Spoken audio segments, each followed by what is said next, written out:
All right, let's talk about a huge shift happening in cybersecurity, a real reckoning actually, because by 2026, the old way of doing things, it's not just going to be old-fashioned, it's going to be a massive liability. So today, we're going to break down the brand new playbook that's going to separate the truly secure from, well, everyone else. Okay, I want to start with just one number, and it should really get your attention. 3x. That's it. According to Gartner, if your organization gets this right, by 2026, you will be 3 times less likely to get hit by a major breach. Just let that sink in for a second. 3 times. We're not talking about a little improvement here. This is a total game changer. But that number brings up a really big question, right? Think about it. We're all spending more and more money on security. So why on earth are the costs of cybercrime still skyrocketing, projected to hit $20 trillion by 2026? It's pretty obvious something's broken. The old playbook, but one we've all been using for years, it's just not working anymore. All right, so let's dive into our first section, cybersecurity's breaking point.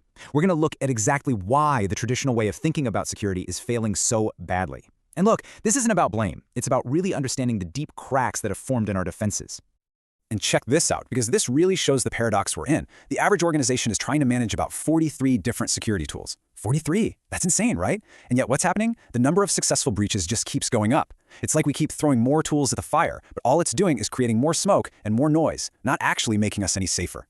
And all that noise leads directly to these massive pain points. You've got alert fatigue, where your security teams are just drowning in notifications from all those tools. They're staring at a sea of different dashboards that don't even talk to each other. And while all this is happening, your attack surface, the cloud, SaaS apps, IoT devices, is just exploding. It's created this system that's totally reactive, siloed, and frankly, just overwhelming. I love this quote because it just nails the problem perfectly. You can't patch your way to security. The cure has become worse than the disease. Think about it. We've been trapped in this endless game of whack-a-mole. Find a flaw, patch a flaw. But there are so many flaws we can never, ever keep up. The cure, this frantic patching, has become more chaotic and less effective than the actual problem we're trying to solve. Okay, but it's not all doom and gloom. Here's the good news. There is a better way. And that brings us to Section 2, the new playbook, which is all about something called CTEM, or Continuous Threat Exposure Management. This is the proactive approach that's designed to fix everything we just talked about. So what exactly is CTM? Well, at its heart, it's a proactive program. It's not about sitting around and waiting for alarms to go off. It's about constantly putting on an attacker's hat, looking at your own company, and asking one simple, powerful question. What here could actually hurt the business? And those keywords are everything. Proactive, continuous, and always focused on business impact. This slide really breaks down the difference. On one side, you have the old way, reactive VM. That was all driven by technical scores. Like a CVSS score that tells you a vulnerability is critical, but doesn't tell you if it even affects you. It was totally siloed. But now, look at the new way with CTEM. It's business-centric, it's collaborative, and it focuses on your actual exposure, the real-world risk, not just some theoretical problem in a lab. Okay, so we get the what. Now let's talk about the how. How does this actually work in practice? And this is key. CTEM isn't something you just go out and buy. It's a business process, a continuous cycle with 5 distinct phases. And here they are, the 5 phases. First up is scoping. This is where you decide what to focus on based on what's important to the business, not just what's technically possible. Then you move to discovery, which is all about finding and mapping everything an attacker could see. After that, prioritization. This is huge. You use business context to figure out what to fix first. Then validation, where you actually test and confirm if a vulnerability is a real exploitable threat. And it all culminates in mobilization, which is where you get things done. And the most important part, it's not a straight line. It's a circle, a continuous loop that keeps you ahead of the game. So really, the goal here isn't just about finding every single flaw. It's about figuring out which ones actually threaten the business. I like to think of these first few steps as a giant funnel. You pour all the potential issues, all that noise, into the top.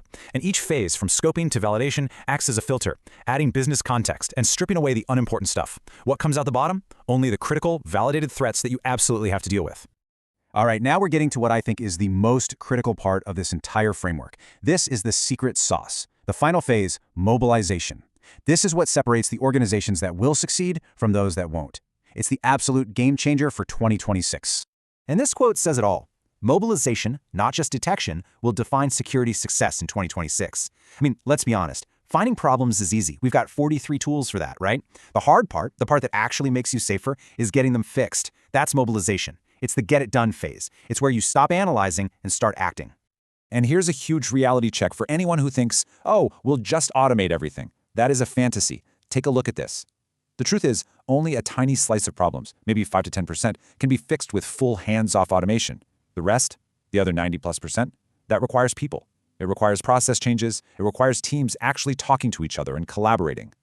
So what does good mobilization actually look like? Well, it looks like this. It's a team sport. It's not just security's problem. It's security, IT, and even the business leaders all in the same room, working together. It means you have clear workflows for how to communicate and what to do. And the goal changes. It's not just slap a patch on it. The goal is a better business outcome. And sometimes that might mean accepting a risk, or finding a creative workaround, or even changing a business process entirely. Okay, I know what you might be thinking. This sounds great, but where do I even start? And you're right, this isn't a switch you can just flip. So for our last section, let's get super practical. Here is your action plan to get you ready for 2026. Here's your roadmap, plain and simple. What should you be doing right now? Start by looking at what you have, assess your tools, find the gaps in your process. And please, start small, run a pilot. Then, as we get closer to 2026, that's when you start to consolidate your tech onto fewer platforms and really build out those crucial mobilization workflows. The end goal? By 2027, you have a mature, well-oiled CTM program running like clockwork. And that really brings us to the final, most important question you need to ask yourself. By 2026, what is your security program going to be? Will it still be seen as just a cost center, a reactive team always putting out fires? Or will you use this new playbook to turn it into a real competitive advantage for your business? At the end of the day, the choice you make right now is going to define just how resilient you are in 2026 and for years to come.